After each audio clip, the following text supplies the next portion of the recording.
बात की एक बात यह है कि क्या जहां लोकतंत्र होता है वहां वोट बैंक पॉलिटिक्स होती है। अमेरिका में फिर गोली चल गई। अब इसका वोट बैंक से क्या लेना देना है, यह समझने के लिए इस पूरी खबर को पीछे से समझना पड़ेगा।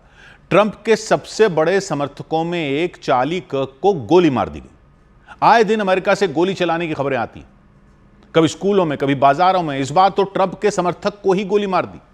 लेकिन फिर भी अमेरिका में बंदूक रखने के अधिकार को कोई सरकार हाथ तक नहीं लगाती।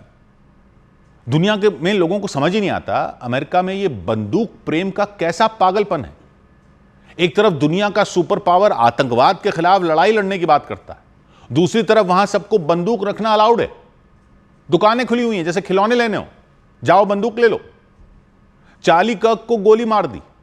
वहां की यूटा वैली यूनिवर्सिटी में एक बड़ा आयोजन हो रहा था। 31 साल के नौजवान चार्ली कर्क सैकड़ों लोगों से बात कर रहे थे। चार्ली अमेरिका में बहुत मशहूर थे, उनकी आवाज में जोश बताया जाता था। वो अपनी बातों से खासकर नौजवानों को बहुत प्रभावित करते थे। लाखों लोग उनकी बातें सुनते थे, चाहे वो उनके रेडियो शो द चार्ली कर्क शो पर हो, सोशल मीडिया पर हो, कॉलेजों में हो। और वो 3,000 लोगों की, लगभग 3,000 लोगों की भीड़ के सामने बोल रहे थे। अचानक एक गोली की आवाज गूंजी। गोली चार्ली के गले में लगी, गर्दन में। लोग डर के मारे चीखने चिल्लाने लगे। चार्ली को तुरंत अस्पताल ले जाया गया, लेकिन वो बचाए नहीं जा सके। और खबर पूरे अमेरिका में और पूरी दुनिया में आग की तरह फैल गई। लोग सदमे में थे, खुद गुस्से में थे, कुछ डर गए। यह हादसा सिर्फ चार्ली की मौत की कहानी नहीं है, यह अमेरिका की उस संस्कृति की कहानी है जहां बंदूकें हर कोने में हैं। हर दूसरे दिन कोई ना कोई गोलीबारी की खबर आती है। चार्ली कर्क को गोली मारी, उसके बाद भी एक और जगह से खबर आई कि एक स्कूल में गोलीबारी हो गई। फिर भी कोई सरकार बंदूकें बैन नहीं कर पाती। और सबसे बड़ी विडंबना यह कि चार्ली कर्क खुद बंदूक संस्कृति के बड़े समर्थक थे। कौन थे ये चार्ली कर्क? चार्ली इलिनॉय नाम का वहां का एक राज्य है, उसमें पले बढ़े, एक साधारण परिवार से थे। लेकिन उनकी सोच और हिम्मत साधारण नहीं थी। सिर्फ 18 साल की उम्र में उन्होंने एक ग्रुप बनाया जिसे टर्निंग पॉइंट यूएसए कहते हैं। यह ग्रुप स्कूलों और कॉलेजों के नौजवानों को एक खास सोच से प्रेरित करता था, जिसे अमेरिका में कंजर्वेटिव सोच कहते हैं। कंजर्वेटिव विचार क्या होता है? तो मान लीजिए आप एक गांव में रहते हैं जहां कुछ लोग कहते हैं कि पुराने रीति रिवाज, परंपराएं, परिवार, धर्म और इनके हिसाब से जीने की आजादी, ये सब सबसे जरूरी है। ये होते हैं कंजर्वेटिव। वो चाहते हैं कि सरकार का दखल जीवन में ज्यादा ना हो, ताकि लोग खुद अपनी जिंदगी के फैसले ले सकें अपने मुताबिक। मतलब जैसे वो कह सकते हैं कि सरकार को यह नहीं बताना चाहिए कि हम कितना पैसा कमा सकते हैं, हमें कितना टैक्स देना चाहिए, वगैरह वगैरह। ये कंजर्वेटिव सोच है। चार्ली ऐसी ही सोच को फैलाते थे। वो कॉलेजों में जाते जहां वो छात्रों को अपनी बातों से प्रेरित करते थे। उनके रेडियो शो, सोशल मीडिया पर लाखों फॉलोअर थे। और वो डोनाल्ड ट्रंप के बड़े समर्थक थे। वहां दो प्रमुख पार्टियां आप जानते हैं। डोनाल्ड ट्रंप रिपब्लिकन पार्टी में, दूसरा दल है डेमोक्रेटिक पार्टी। रिपब्लिकन लोग अक्सर कंजर्वेटिव सोच रखते हैं, ये वाली, यानी वो आजादी, कम सरकारी दखल, पुरानी परंपराओं को मानते हैं। डेमोक्रेट लिबरल सोच रखते हैं, यानी वो चाहते हैं कि सरकार ज्यादा योजनाएं चलाए, सरकार का दखल हो, जैसे सबके लिए मुफ्त इलाज हो, पुरानी परंपराओं को बदलकर सबको बराबर मौका दिया जाए। नई सोच वाले। चार्ली ने ट्रंप को बहुत सपोर्ट किया, खासकर 2024 के इलेक्शन में, जब उन्होंने नौजवानों को ट्रंप के लिए वोट देने के लिए प्रेरित किया। लेकिन चार्ली की बातें सबको पसंद नहीं थी। कुछ लोग उन्हें बहुत उग्र मानते थे। आरोप है कि वो ऐसी बातें कहते थे जो लोगों को बांटती थी, जैसे इतिहास के कुछ हिस्सों पर सवाल उठाना। वो वहां के इतिहास पर सवाल उठाते थे कि हमें गलत पढ़ाया गया है, और या ऐसी खबरें फैलाना जो हमेशा सही नहीं होती थी, जैसे फेक न्यूज़ कहते थे लोग उसे। तो यूटा की यूनिवर्सिटी में वो एक खुले मैदान में बैठे थे, लगभग 3,000 लोग जमा थे। वो खुले में लोगों से डिबेट करते थे। इस डिबेट को वो नाम देते थे प्रूव मी रॉन्ग डिबेट। वो जाते थे, वो बोलते थे प्रूव मी रॉन्ग, मुझे गलत साबित करो। तो वहां कुछ लोग उनका समर्थन कर रहे थे, कुछ प्रोटेस्ट भी कर रहे थे, यानी वो चार्ली की सोच से सहमत नहीं थे और अपनी नाराजगी भी दिखा रहे थे।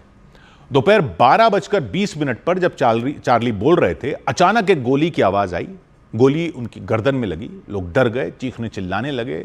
चार्ली को तुरंत अस्पताल ले जाया गया, लेकिन बचाए नहीं जा सके। अब पुलिस को लगता है गोली दूर से, शायद किसी छत से 130 से 200 मीटर की दूरी से मारी गई थी।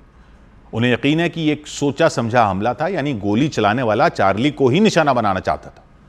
यूनिवर्सिटी को खाली करवा दिया गया ताकि सब सुरक्षित रहें। ट्रंप ने कहा कि यह अमेरिका के लिए एक काला दिन है। चार्ली को सच और आजादी का शहीद बताया। लेकिन बंदूकों पर कुछ नहीं बोल रहा कोई। अमेरिका में कोई भी आसानी से बंदूक खरीद सकता है। स्कूलों में, कॉलेजों में, बाजारों में, सड़कों पर, जहां देखो बंदूकें चलती रहती हैं। वहां ये कैसा देश है? एक अनुमान है कि आज की डेट में अमेरिका में करीब 50 करोड़ बंदूकें हैं और लोग कितने हैं? टोटल करीब 34 करोड़। इंसानों से ज्यादा बंदूकें रखी हुई हैं, शौकिया, और सब लीगल है।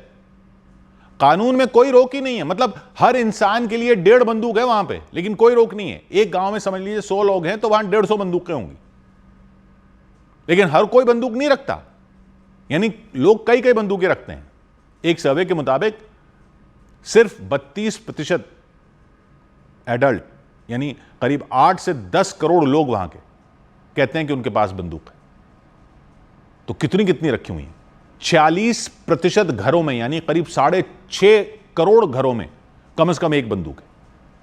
39% पुरुष बंदूकें रखते हैं, यानी हर 5 में 2 आदमियों के पास बंदूक होती है।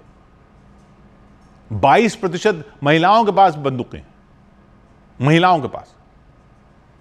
ग्रामीण इलाकों में, वहां के गांवों में 47% लोग, यानी आधे लोग बंदूकें रखते हैं, और शहरों में 20%, यानी 5 में 1।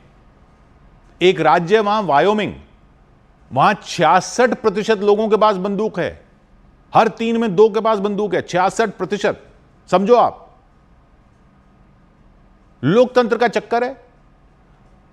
नेताओं को वोट लेने, पब्लिक अगर कुछ भी कर रही है, गलत कर रही है, लेकिन अगर सारी पब्लिक गलत कर रही है तो गलत ही सही हो जाता है। अब 2/3 लोगों के पास बंदूक है तो कौन नेता बोलेगा बंदूक के खिलाफ? लोग क्या बोलते हैं बंदूकें वो क्यों रखते हैं? एक सर्वे के मुताबिक कई लोग कहते हैं कि वो सुरक्षा के लिए बंदूक रखते हैं, कुछ लोगों का कहना है वो शिकार के लिए बंदूक रखते हैं, कई तो ये भी कहते हैं कि वो बंदूकें सिर्फ अपने शौक के लिए रखते हैं। कुछ लोग बंदूकें इकट्ठा करते हैं, जैसे कुछ सिक्के या डाक टिकट इकट्ठा करता है, और ये वहां के संविधान में है हक। वहां के संविधान के 2nd अमेंडमेंट में यह अधिकार दिया गया अमेरिकियों को कि वो बंदूकें रख सकें। लेकिन वो संविधान कब बना था? 1789 में, मतलब 236 साल हो गए। तो उस टाइम के हालात रहे होंगे ना कि बंदूक रखने की जरूरत होती होगी। जंगल के इलाके में रहते थे लोग, लेकिन वो अधिकार अब तक चला आ रहा है। और वैसे कहने को दुनिया को आधुनिकता का पाठ पढ़ाता अमेरिका, और बना हुआ है शोले का रामगढ़। गब्बर आ जाएगा क्या? सबने बंदूक रखी हुई है। और चार्ली कर्क खुद इस सोच के बड़े समर्थक थे। वो अक्सर कहते थे दूसरा संशोधन, यानी संविधान का जो 2nd अमेंडमेंट, जिसमें यह अधिकार है अमेरिका के लोगों की आजादी की रक्षा करता है। अब यह आजादी चाहिए उन्हें गोली मारने की। वो खुद मानते थे, चार्ली कर्क खुद मानते थे कि बंदूक लोगों को न सिर्फ अपराधियों से बल्कि सरकार से भी बचाती है। कि सरकार ज्यादा ताकतवर नहीं होनी चाहिए, लोगों के पास ताकत होनी चाहिए। ये क्या है? 2022 में एक रेडियो शो में चार्ली कर्क ने कहा कि बंदूकें अमेरिका की आत्मा हैं। ये हमें वो शक्ति देती हैं कि हम अपनी जिंदगी खुद कंट्रोल कर सकें।